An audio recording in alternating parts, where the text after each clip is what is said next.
We're going to bring it to evidence. Where is it? Considering that as requested, attorneys Roger Lopez has been examined by the physicians and cleared and sent to the medical center Quezon City. You are directed to transfer Attorney Lopez. Huwag yung alam nyo na injustice na siya sa mga tao. Huwag kayong bakla. Hoy, kuha! Labas yan! Putang ina kayo! Kuha yung pinag-uusapan dito! Yes. Magandang hapon muli sa inyo mga kasama. Nandito naman si Kuya Goods nagbabalik. At kung hindi ka pa nakasubscribe sa ating channel, pasubscribe na lang po at hit mo na rin yung bell para updated ka sa ating mga video.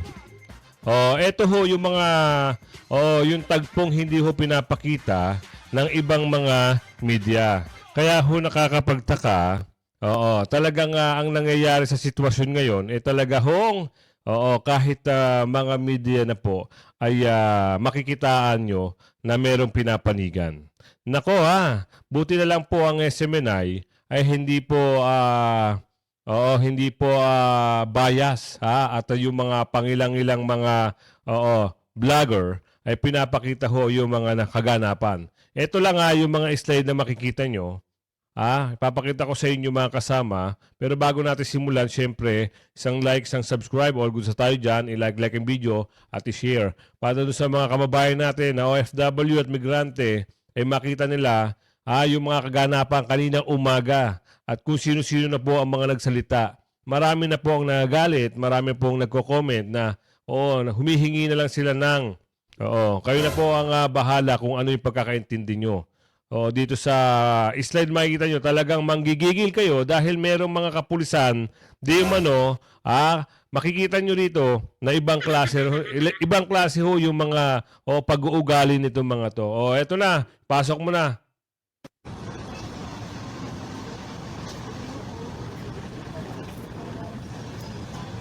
Dito nagkaroon ng girian sa tagpong ito.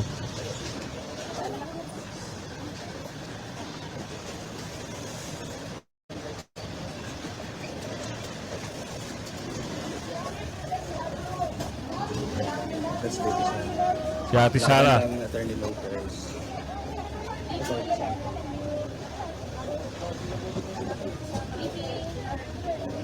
Ayan yung pulis.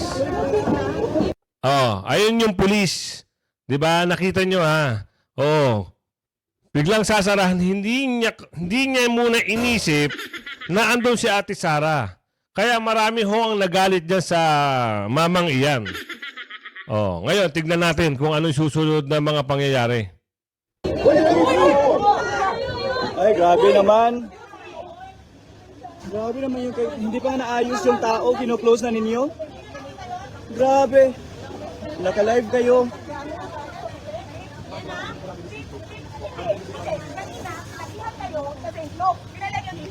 Ibang driver po yun. Ibang driver po yun. Ate, kuya, hindi mo alam kung sino kausap mo? Hindi niya siguro alam kung sino ang kausap niya. Baka ho naduduling na yan si kuya. Si Bibi Sara ho ang kausap mo. Kung tratuhin mo ng ganyan-ganyan, kala mo, vendor lang ang kinakausap mo. Hindi mo alam, Pangalawang pangulo yan. Naku, sana lang, mapanood ka ng mga kamag-anak mo.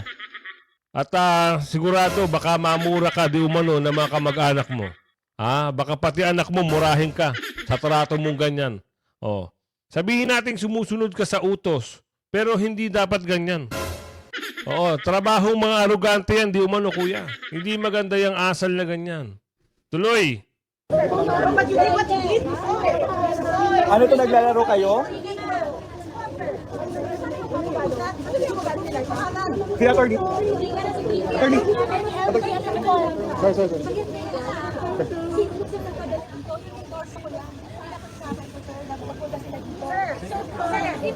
Gusto niyo po sumama kayo?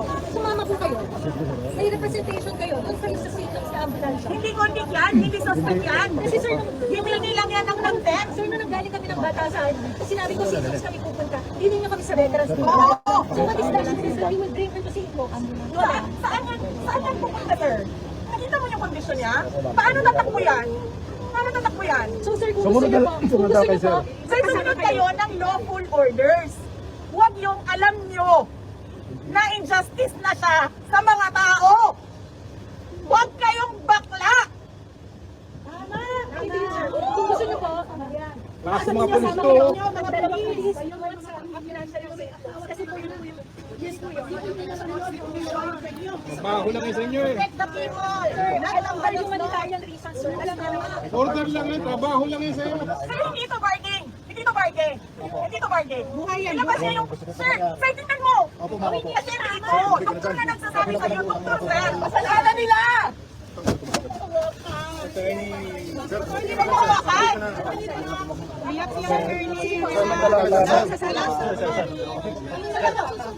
Hindi po yung Emergency. Sige po. Doktor na masusunod ito. Si Police. Doktor na masusunod. Buhay po pinag-uusapan dito. Kayong sumunod sa utos na mali sa inyo.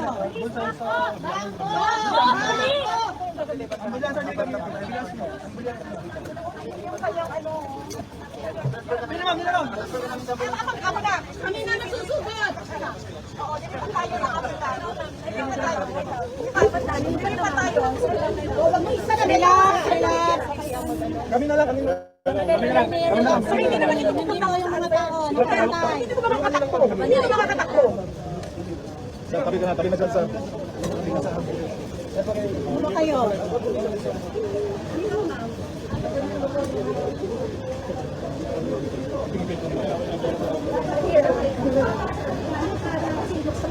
Lawful order. Lawful yan? Hindi. Lawful order.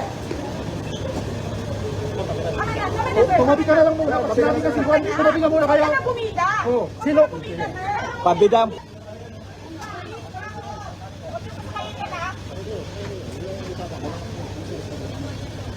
Okay, mapang, pero wala. Kapantaw, walang kwanto ha.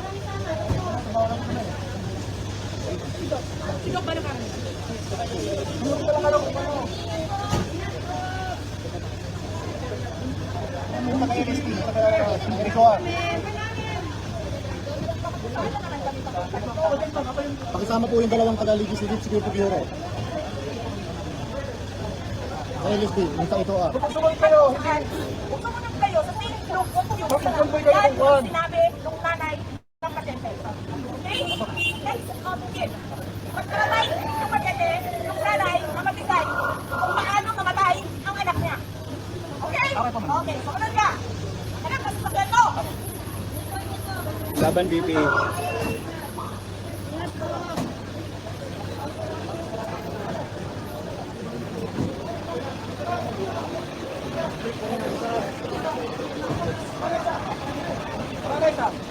Kaya po nagkaroon ng mga ganyang usapin na biruin nyo 3 oras po hindi pinapasok ang ambulansya dyan. Nakakadurog po ng puso. Buhay po ng tao ang nakasalalay dito. Pero anong ginagawa? Parang gusto pa nilang idirekta sa koreksyonal. Yan daw po ay utos sa kanila, di umano, ng kanilang amo. So ito yung mga pangyayari na minsan talagang yung iba kasi pabida-bida. Nagmamagaling. Pero pag ito, mga gantong sitwasyon, doon sa mga kinakampihan niya, parang hindi nila pinapakita. Yung karamihan diyan. Di ba ngayon, wala silang mga coverage. Yan. Parang blackout di umano. Wala naman tayong patama, pero sa katotohanan lang po makikita nyo. Manood kayo sa mga, yung mga ibang dyan. Iba. Wala hong mga ganyang kundi sa mga vlogger at yung mga tapat na mga, nagbibigay ng informasyon sa taong bayan. Gusto nilang walang kaalam-alam yung ating mga kababayan. Ganun ang kagustuhan nitong mga ito. Hindi nyo po alam, hindi pa tapos yan. Yung itong video na to, meron pa po tayong isang slide na ipapakita na talaga namang grabe. Hinarangan po yung ambulansya na yan. Ipapasok ko na para naman na sa ating kababayan, akala nila, Kala nila na hindi ho simpleng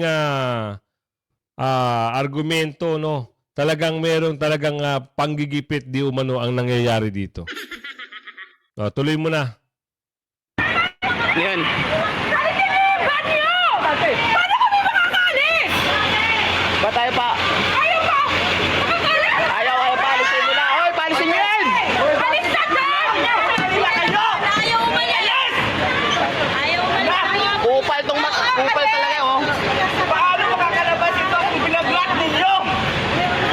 Paano makakalabas yung mga Ayaw umalis, oh? Are you hinaharangan yung ambulance na Kupal! Paano manakitore, putang ina? Pinyan, be? Putang ina. Oy, alis ka! Mga kupal! Ayaw umaharap kayo talaga. Ano ba to? Kapas! Ayaw umalis, oh? Ano ba gusto nyo? Hoy, kupal! Labas yan! Oh, Putang ina kayo! ano ba yan? Ano ba yan? Buhay ang pinag-uusapan dito! Mamamatay ako! Putang ina! Pila na!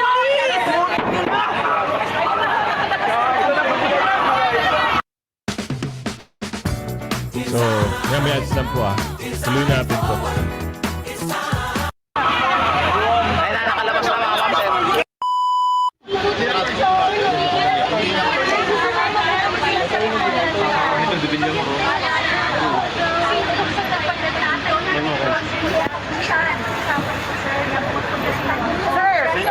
Gusto niyo po sumama kayo? Sumama po kayo. May representation kayo. Doon kayo sa CCA sa ambulansya. Hindi convict yan! Hindi suspect yan! So, yan yung kanina, no? Diretso na natin doon sa nagkaroon ng kumusyon. Para naman na may pasok natin kung sino-sino yung mga taong nagsalita na rin. Na talagang ibang klase, no? Meron na panggigigil, meron na talagang boses na nangingibabaw na. Ba't niyo? Paano kami makakalis? Ba tayo pa? Ayaw pa! Makakalis! Ayaw palisin mo na. Hoy, palisin mo yan! Alis na dyan! Sila kayo! Ayaw umalis! Ayaw umalis! Kupal talaga, oh. Paano makakalabas ito kung binablock ninyo? Paano makakalabas yung mga Ayaw umalis, oh? Are you hinaharangan yung ambulance na Kupal! Paano manakitore, putang ina? Pinyan, be? Putang ina. Oy, alis ka! Mga kupal! Ano makakalis? Ayaw umaharap kayo talaga. Ano ba to? Kapas! Ayaw umalis, oh? Ano ba gusto nyo? Hoy, kupal! Labas yan! Oh, Putang ina kayo! ano ba yan? Ano ba yan? Buhay ang pinag-uusapan dito! Mamamatay ako! Putang ina! Pila na!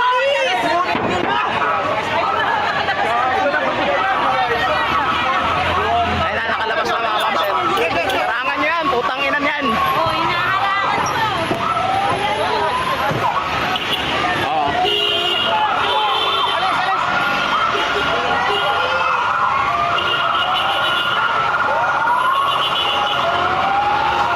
Gabi! Putang ina! Protektahan nila mga kriminal! Mga bobo!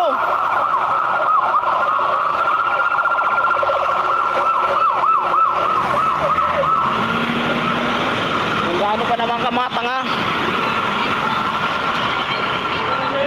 Sipin nyo hindi po convicted si Attorney Lopez. Pero kontratuhin nila, kita mo ang daming mga pulis. Oo, dadalhin sa correctional, ganyang karaming pulis, aares. Ibang klase, no? Kaya ho talagang makikita natin dito na itong tao na to ay nagsalita na. Oo, may boses na ika nga. Kaya sinasabi natin, malapit na ang eleksyon. Alam nyo ho kung ano yung boses ni Senator Marcoleta at marami itong mga kapatid. Ibang klase na ho. Pag ang kumilos ay ang kapatid na Huwag na natin banggitin, pero alam naman natin, pag yan ang kumilos, yung mga religious group, sama nyo na ang KOJC, sama nyo na ang kamusliman sa Mindanao, isama mo na ang mga Christian, Katoliko, sama mo na yung kapatid, ibang klase ho mga mangyayari. Baka ho talagang pagdating ng Mayo, lahat ho ng kaalyado, kung sino yung nakaupo ngayon, mapalitan na ho yan. No? Lahat po ng mga kaalyado ng Duterte, yun ang po ang umupo. Sa tulong ng mga ating kababayan na nakasuporta sa ating dating Pangulo at siyempre kay Ate Sara, no? Bigay na natin yung pagbabago. Oo. Yung dating gustong maging maayos ang Pilipinas, eto na ho. Kaalyado nila dating Pangulong Duterte. Eto na si Senator Marcoleta, pasok natin. Isa lang? Bakit po paikot-ikot kayo sa nag-iisang ahensya? Wala na po ba kayong pakialam doon sa iba? Anong klaseng gawa nito? Paano tayo makakagawa ng isang matibay, ng isang katanggap-tanggap na investigasyon? Kung sa dinami-dami ng mga ahensyang nabigyan ng ganong klaseng pondo, isa lang ang tutugisin mo. Kaya nila ginagawa ito para sa impeachment. Isa sa paraan, baka sakaling makakuha siya. Hindi po ganun nga Baligtad po ang nangyari Hindi po kayo ang gagawa niyan. COA po ang magpapatunay kung ang pagkakakasta po ay hindi tama o tama. Kayo po ay walang mandato na ganyan. Yun po yung pinipilit ko sa kanila. Ang problema, pag ako po ay nagsasalita ng ganito, ina-advise ko po sila, wala naman silang makita o magamit na ibang argumento para sansalain ang sinasabi ko, that they should provide a better argument. Sabihin nila kung nagkakamali ako, wala naman silang masabi, aagawin na lang yung hopya. Yan lang naman Pero tingin nyo gugulong ang impeachment, if ever, ipag-ibay. Diyos ko. May numbers ba? Hindi ko alam kung talagang gagawin nila. Hindi ko alam kung gagawin nila. Nagsasayang lang sila. Napakarami pong problema ng bansang ito. Napakaraming problema ng bansang ito. Dahil sa nangyayari, may nakikita pa kayong constitutional crisis? Maaring mangyari yun. Bakit po? Tingnan po ninyo. Sino po yung kanilang pinagdidiskatahan? Opisina ng Vice President. Nagkataong pangalawang pinakamataas na Pangulo, pinakamataas na opisina sa ating bansa. Bakit po nagkaganito? Kung meron mang nakita, kung meron, bakit hindi hayaan po yung proseso na gumulong? Bakit hindi hayaan yung opisina ng COA na siya magsabi sa atin sapagkat sila'y merong mandato? Kung gusto nyo talagang gugulin ang panahon ninyo sa ganito, tawagin po natin lahat ang mga opisina na pinagkalooban ng confidential fund. Palagay ko, maski si Speaker Martin, merong confidential fund. Ang Pangulo, merong confidential fund. Pang last na lang po niyan. Sinabi po ni Congressman Pulong Duterte kay Vice President Sara na kinakahiya niya na nandiyan po siya ng 19 Congress. Ikaw po bilang Congressman ang kumakasal. Nalapit na ako mapahiya. Nahihiya na nga rin ako Siguro nahahalata ninyo Nakakahiya talaga. Hindi ito yung House of Representatives na pinusukan ko noong 2004. Hindi po ganito. Malapit na po akong mag-graduate next year. Ngayon ko pa makikita ang lahat na hindi dapat gawin ng isang institution kagaya ng House of Representatives. Ang House of Representatives po ay isang parliamentary institution. Dito po ginagawa ang lahat ng pagdidebate. Lilitaw po dito yung makatwirang pangangatwiran kung anong argumento ang mabisa. Hindi nila dapat sansalain, hindi nila dapat pigilin ang magsasalita sapagkat pare-pareho ang members ng Congress. Sir, yung in aid of legislation na hearing, meron na po bang bill na nabasa kayo? Meron na ba silang plano? Nabasa na ito ba? Yung meron silang naipasang bill sa extrajudicial killing. Pag-uusapan ba natin yun? Basahin po ninyo, nakakatuwa, nakakahiya. Sapagkat akala niya, kailangan po malaman ninyo kung totoo na in aid of legislation po ito. Nakapagpasa na po sila ng panukalang batas October 11, 2024. Batay pa nilang tumigil. Meron na pala. So hindi na in aid of legislation, tapos na, di ba? Ang hinahanap nila ay makagawa ng batas tungkol sa EJK. Nagawa na Na-file na October 11, 2024. Batay mo tumigil. Meron ka pang gustong gawin siguro. Di ba? Kung ano po masasabi niyo sa sinabi po ni Vice President Sara Duterte na ang gobyerno na ito ay walang pagtutunguhan. It is nothing. Binanggit siya po kanina ako. Wala akong magagawa kung yan ang sentimiento ng Vice President. Nasa kanya yon. At lahat naman ng tao ay pwedeng magpahayag ng kanyang opinyon. Hindi ko kayang agawin sa kanya yung opinyon na yon. Lahat po tayo mayroong sarili-sariling opinyon. May karapatan tayo na magsabi kung anong nararamdaman ng bawat isang Pilipino sa kanyang pamahalaan. So narinig nyo yung pahayag ni Congressman Marcoleta, senador na po, Senador Marcoleta. At expect natin dahil sa boses ni Senador Marcoleta, sigurado na po sa Mayo, sigurado na po nalulusot lahat ng mga kaalyado ng Duterte. At hindi ko lang masabi mainit na po talaga ang ulo ng ating mga kababayan. Oo, meron mga grupo-grupo na nag-uusap-usap na po kung ano yung mga pinag-uusapan natin. Yan po nga abangan natin.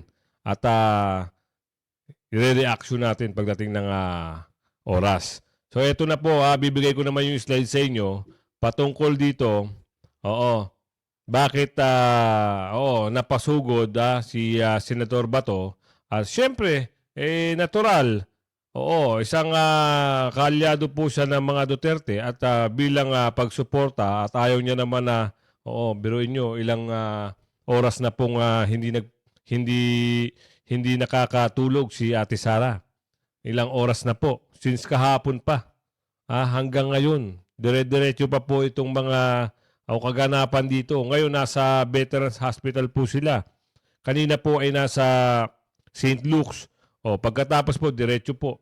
Kung nakita niyo po yung video kanina, napakaraming kapulisan. Halos na doble po nung sa St. Luke's. At ngayon, marami pa pong kapulisan din sa veterans. Ibang klase. Ngayon lang nagsidatingan itong mga, yung mga magagaling na nagtagapagbalita. Sila po yung magagaling. Sila po yung mga hinahangaan ng tao. Kabaligtaran ho yun Kabaligtaran ho yun. Kung alam nyo yung mga nangyayari dyan sa mga napakagaling na mga mainstream media na yan. Sila po yung pagpanig sa kanila, panig sila doon sa sinusuportahan nila, wala ho yung mga balitang ganyan. Wala. Ngayon lang ho. Ngayon lang. Dahil nagtataka na ho yung mga kababayan. Bakit wala raw? Nagko-comment na nga, bakit walang mga bias media di umano? Bakit wala dyan? Puro vlogger lang at yung mga totoong tagapagbalita. Ito, bibigyan na natin to kay Senator Bato itong slide na to. Para malinawan tayo, lalong-lalo na yung mga kababayan natin na sa abroad. So, kung kayo ay malapit ho dyan sa Veterans Memorial Hospital, Veterans Hospital dyan sa Mindanao Avenue, kung hindi ako nagkakamali, pwede ho kayong sumilip, no? Bilang pagsuporta. Eto na nga. Ipasok na natin.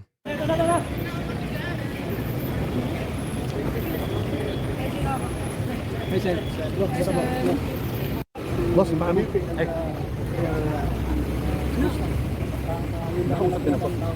Kamusta po sila? Kung sabi sa'yo, ano po na pag-usapan mo? Baba niyo yung mic. Dahil hindi siya sigurado. Sa istasyon, kanina po. Sir, anong thoughts niyo sa mga nangyayari? Para sa akin, it's very disappointing, very unfortunate dahil yung tao na hindi pa malang nagiging accused, hindi pa na kailan ang kaso, i-treat mo parang kumbigado na dadalhin mo sa Women's Correctional. Women's Correctional facilities a place for convicted criminals. I've been the Director General of Yocor at alam ko kung ano sitwasyon dyan sa loob. Yan ay kulungan yan ng mga serving sentence, convicted felons serving sentence. Bakit mo ikulong doon yung isang babae, isang abogado na pinatawan lang ng citation for contempt? Ngayon, dadalhin mo na doon sa facility for the convicted criminals.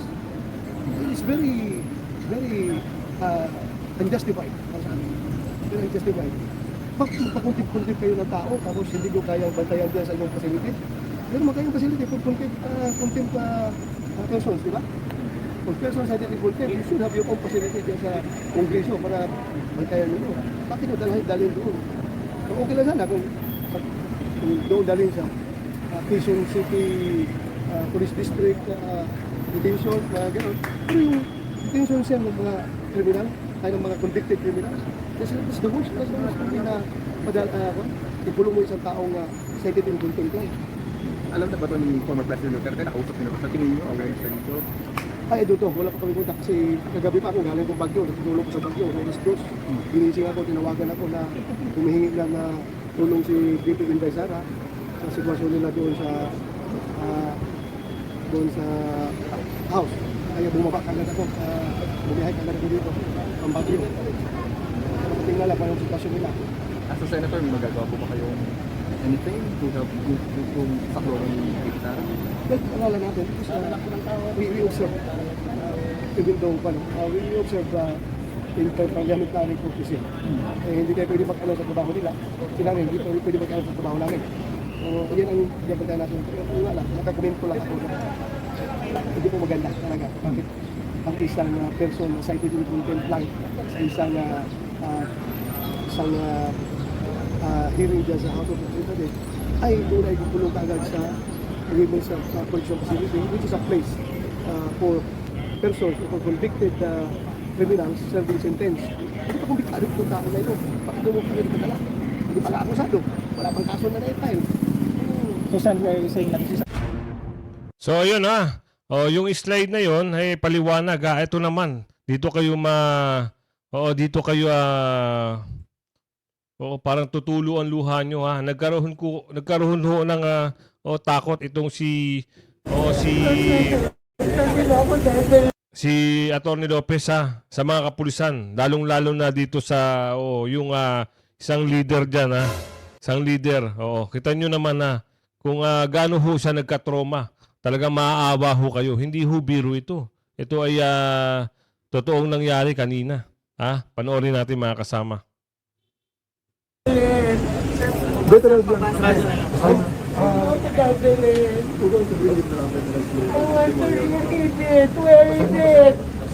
Considering that as requested, attorneys Roger Lopez has been examined by the physicians and cleared the Medical Center Quezon City. You are directed to transfer Attorney Lopez to the Veterans Memorial Medical Center, Quezon City. Ma'am, si VP, and anybody of your choice. May text tayo galing kay Senator Jirimulla.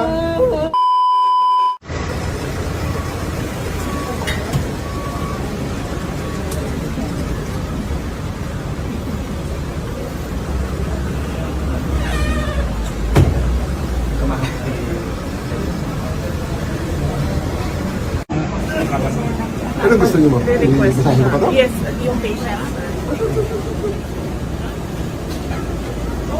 I know. Hindi ko na rin alam bakit ganito na.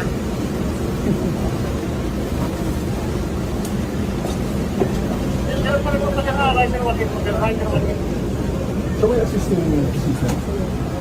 May gusto na pala. Meron talaga. May facility. In-laws nila sir. In-laws. Ayaw mo talaga ayaw mo Decide siya. yung pambilis mo. Deadline. Decide siya on her own.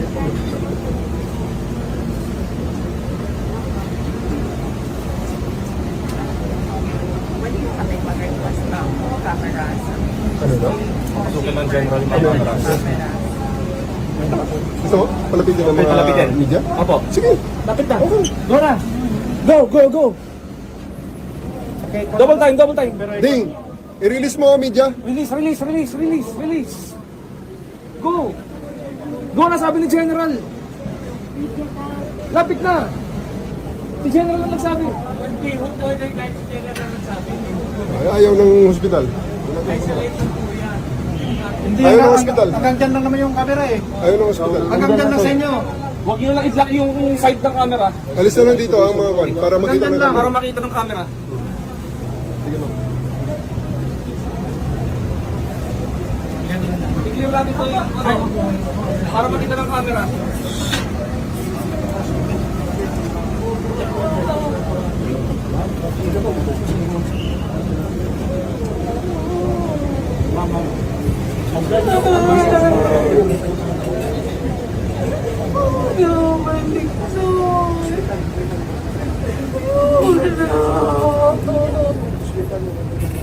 Okay.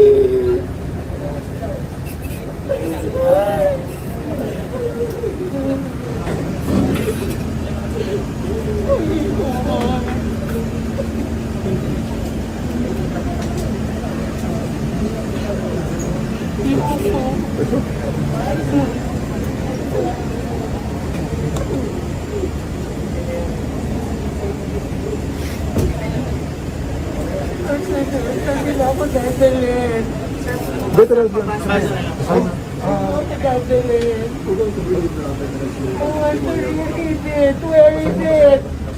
considering that as requested, attorneys Elijah Lopez has been examined by the physicians and cleared in the Medical Center in Quezon City. You are directed to transfer Attorney Lopez to the Veterans Memorial Medical Center, Quezon City. Ma'am, si VP, and anybody of your choice. May text tayo galing kay SILG Rimulya. Ma'am, ang sabi ni SILG Rimulya, Yan din ang sabi niyo, tapos kinuha niyo ako kanina, dadalhin niyo ako sa correctional. ma'am, hindi ma'am, tapos na yun. Totoo. To General Nick Torre from SILG John Vic Rimulya, transfer of Attorney Zuleika Lopez to Veterans Memorial Center. Dear General Torre, as verbally agreed upon, the transfer of Attorney Lopez to the Veterans Memorial Hospital shall be complied with respect to the House directive to transfer her. Please accord all security measures necessary to ensure her safety.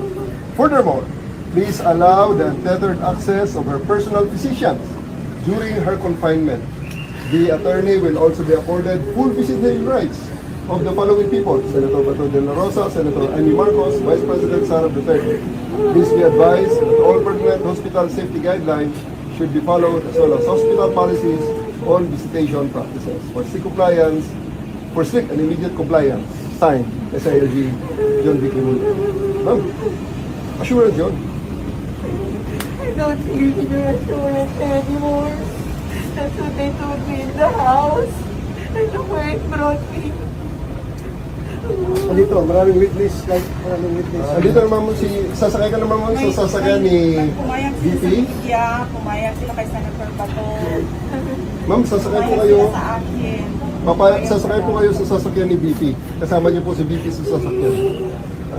She will be transporting you to Veterans Memorial Center. Pumayag sila. Hindi ka naman iiwanan ni VP, ma'am.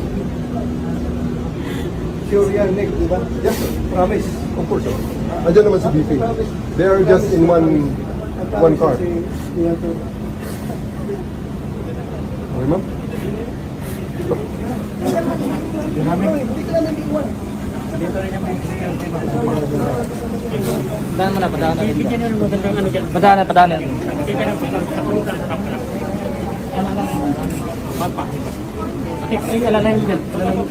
VP, baka ma'am, paano ma'am? Paano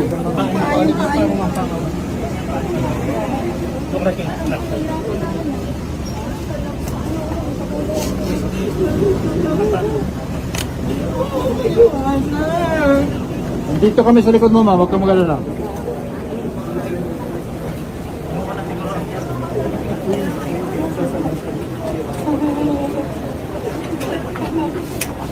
Muna ako ha. Next.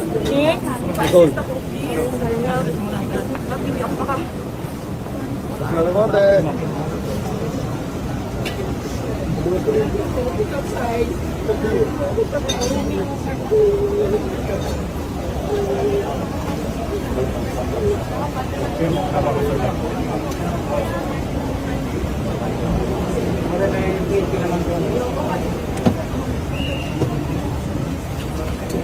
Lalahin mo, lalahin. Dito, dito.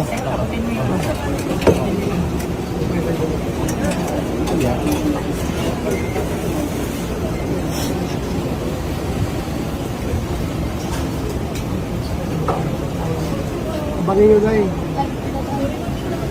Nakalhook na.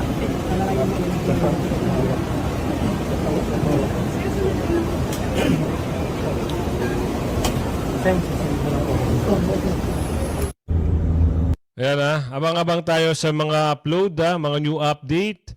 Para Oo, makita nyo yung mga kaganapan. Ha? Yung mga alam nyo na mga nakaupo na hindi maganda yung pinagagawa. Yung mga kongresista na alam nyo yung hindi maganda yung pinagagawa. Oh, sa Mayo ho, kayo na ho ang humusga. Nakakaawa ho, no? Hindi ho siya convicted. Papadala sa correctional. Buti na lang, andun si BP Sara. At sa tao niya si Attorney Lopez, hindi niya pinabayaan. Yan na, kung hindi ka pa nakasubscribe, mag-subscribe ka na. Huwag ka na pahuli sa mga balita, issue at reaksyon. No? Hanggang sa muli, bye-bye.